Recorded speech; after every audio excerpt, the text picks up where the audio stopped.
You ever feel like you're in a rut?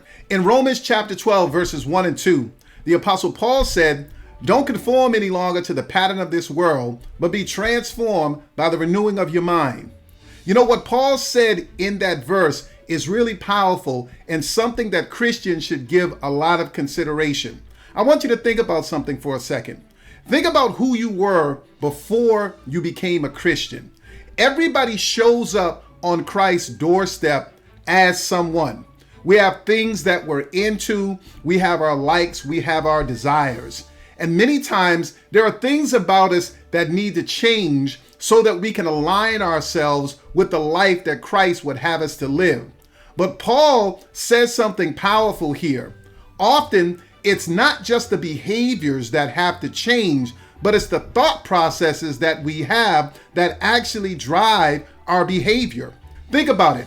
It becomes extremely difficult to change a behavior that you have not convinced yourself is inappropriate or wrong. And this is why Paul talked about renewing the mind.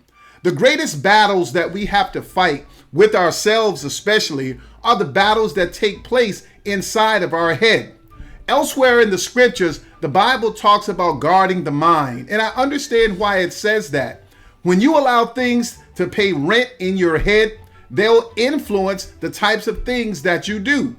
And God, even though He wants us to change our behavior, what we really discover is that our thinking has to change first.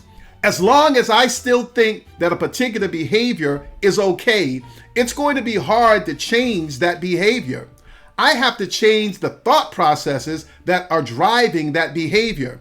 Now, the things that we think about, some of those thoughts that we have come from how we were raised. We could have been around people who taught us that certain things were okay. And then when we become a Christian, we find out that those things are not appropriate.